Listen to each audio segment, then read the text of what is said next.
Вы смотрите «Актуальное интервью», в студии Валерия Наумова. Здравствуйте. В Якутске открывается 4-й международный форум под названием «Северный форум по устойчивому развитию». Участники дискуссии обсудят востребованность различных видов энергии в Арктике, повышение жизнестойкости, а также привлечение молодежи на северные территории.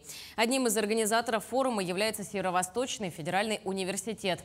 И сегодня у нас в гостях Анатолий Николаев, ректор Северо-Восточного федерального университета имени Максима Кировича Амосова. Анатолий Николаевич, здравствуйте. Здравствуйте. Расскажите, пожалуйста, как идет подготовка к Северному форуму?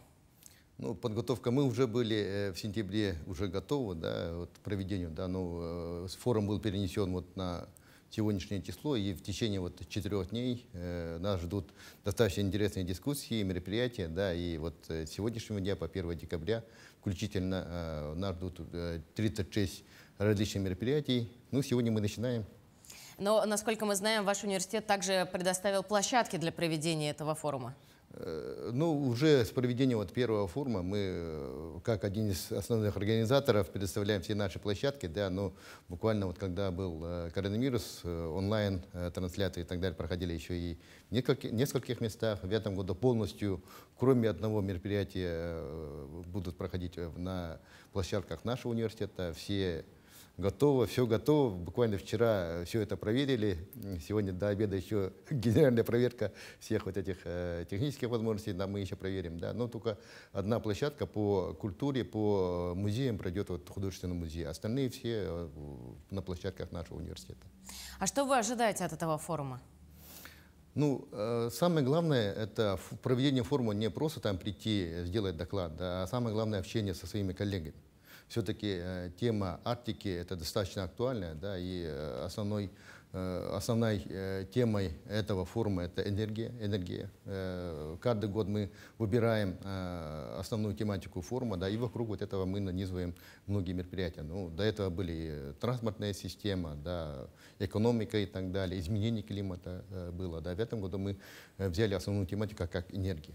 Но многие думают, что энергия это вот электростанции, там, горючие, смазочные материалы и так далее. Но если взять философски, да, то энергетика для Арктики достаточно вот актуальна. Это не только энергетика в чистом виде вот этого слова, да, но и энергия людей, энергия развития Арктики, вообще в целом аура Арктики, северных территорий. Это достаточно вот широко мы будем обсуждать. Это развитие туризма, подготовки кадров.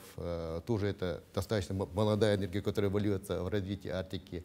Экономика, конечно же, будет, да, и отдельная площадка будет именно конкретно вот возобновляемая энергетика по ESG, технологиям, политикам и так далее, и так далее. Ну, достаточно вот такой интересный форум намечается. Мы все в ожидании вот этих площадок, да, таких горячих дискуссий. И представленность достаточно очень статусная. Да. К нам не онлайн, а воочию приедут 2 губернатора. Это губернатор Ханты-Мансийского округа Комарова, да, Ямало-Ненецкого, да, Тюхов. Глава сам лично тоже выступит на площадках. Да, и как раз сегодня после обеда вот на пленарке вот мы в 3 часа открываем. Но все-таки мы зависим от Москвы, поэтому 6 часов в Москве будет 9 утра, да, и мы как раз многие будут сидеть и в онлайн, да, и сейчас уже зарегистрировано почти по 1000 участников, да, из 10 стран.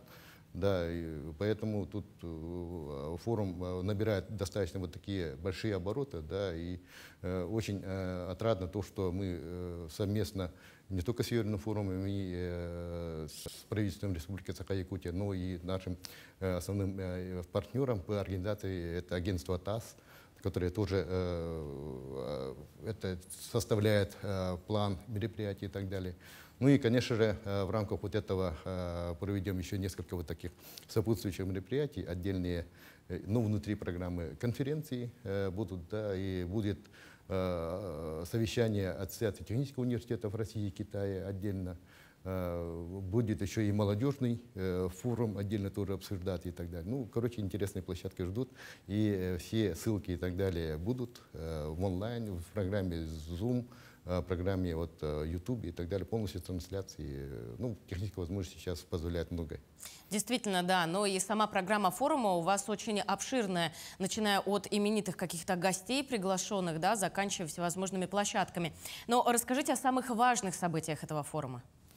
Ну, этот год для нас это столетие республики, да, и, конечно, мы хотели сегодня в 9 утра начать, но просто чуть-чуть перенесли, некоторые участники приезжают чуть-чуть с опозданием, поэтому мы перенесли на 30 число, это форсайт-сессия, посвященная столетию республики, все-таки это год для нас, ну, такой статусный, юбилейный, да, и в 3 сессиях это как история развития Якутии, да, и перспектива, куда мы будем дальше развиваться, история, культура, экономика. Ну, в этих ракурсах мы будем еще обсуждать в течение 3,5 часов дальнейшее развитие нашей республики.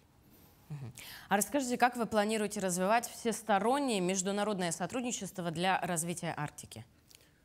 Ну, Арктика, все-таки политика нашего государства в сторону Арктики достаточно сейчас в последние годы действительно возросла. И, конечно, и президент нашей страны, глава нашей республики тоже об этом много не только говорят, но и делают.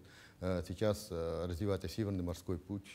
Раньше, если говорили, что к 30 году возрастет до 80 миллионов тонн переносов грузов, то сейчас уже говорят о 150 миллионах тонн. Это в сторону Азиатско-Тихоокеанского региона. Основной партнер это, конечно же, Китай, Индия, Вьетнам и другие страны тоже заинтересованы в этом. Да. Это большое богатство недр, которые хранят в пределах Арктики, да, это неизведанные недра, тоже это углеводороды. Особенно в восточной части очень много еще не разведанного.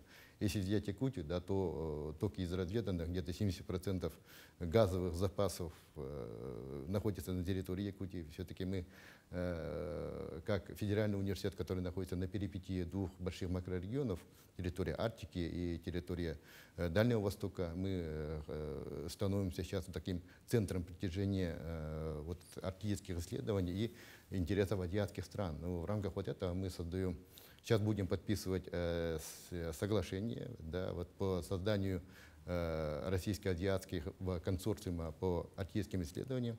Интерес большой, и, конечно, это курируется и МИДом, курируется и нашим федеральным министерством.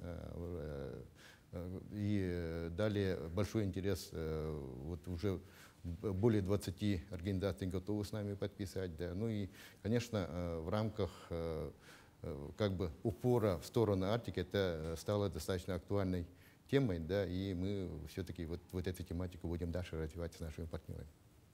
Анатолий Николаевич, ну, хочется также спросить у вас о новой программе развития с упором на укрепление позиций в Арктике и Азиатско-Тихоокеанского региона, которая уже разработана. Ну, буквально 2 дня назад мы защитили свою программу «Приоритет 2030», да, и вся наша программа развития до 30 года это нанизана упором на Арктику, это, конечно, и научные исследования, это в широком плане.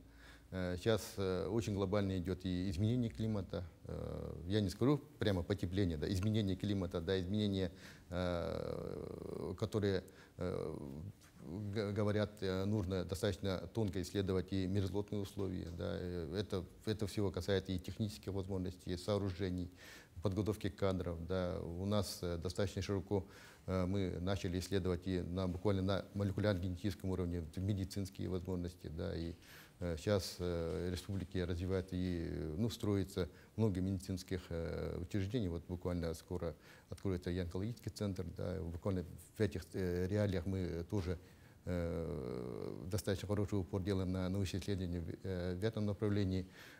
Скоро у нас будет и построена атомная станция, да, в Усть-Куйге, да, и мы уже с упором вот этого уже начали работать с Росатомом. Ну, короче, тем достаточно много, да, и сейчас вот этот формат не позволяет полностью вот раскрыть. Но самое главное, то, что интерес для Арктики не спадает. Все-таки Арктика и северные территории – это 2/3 площади Российской Федерации. Поэтому, конечно же, общая политика страны в сторону северных территорий Арктики достаточно большая. А над какими проектами по изучению Арктики работает СВФУ? Ну, просто взять, говорить проекты я не скажу, да, но все-таки мы в рамках нашего большого проекта мы сделали упор на вот, материалы и технологии для Севера. Это и графеновые технологии, новые материалы, композитные материалы, живые системы, мы так сказали. Да, это создание вакцин для онкобольных. Это мы уже сейчас как бы вслух говорим, да, потому что уже начали достаточно неплохую разработку. Генетические исследования, здоровье человека, исследование генетического материала палео, вот, организмов. Ну и, конечно же, очень большой актуальностью. Сейчас мы даже выделили в отдельный стратегический проект, это сохранение языков и культуры народов Севера и Арктики.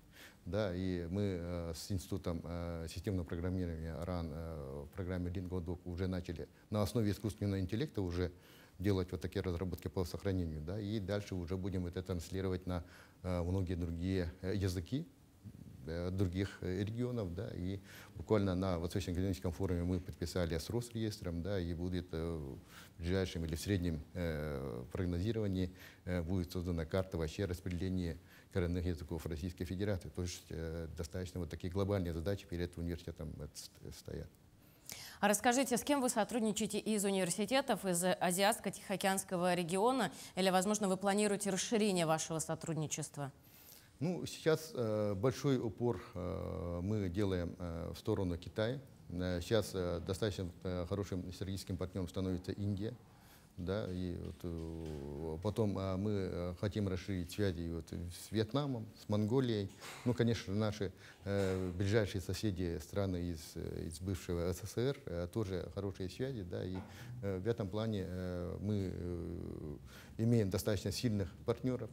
Ну, конечно, ну, ситуация, конечно, я думаю, вот изменится, да, и наши партнеры, которые сейчас как бы чуть-чуть перетормозили с нами сотрудничество, они продолжат с нами еще действовать. Это Корея, Япония, с кем мы очень достаточно сильно работали, да, сейчас чуть-чуть там замедлили связи, да, но мы имеем связи с очень сильными вузами из Китая. Да, и, конечно, интерес Китая достаточно большой, да, и мы сейчас уже в течение нескольких лет реализуем большую программу. Это программа переносов различных веществ, загрязнений буквально через север России, буквально до южных границ Китая. Это достаточно большой глобальный международный проект. Анатолий Николаевич, спасибо вам большое, что пришли. Форум продлится 4 дня. Конечно же, мы продолжим знакомить наших телезрителей с результатами этого форума и будем все это освещать. Спасибо вам, что пришли. Спасибо большое. Ну а я напомню, что вы смотрели актуальное интервью. Всего доброго.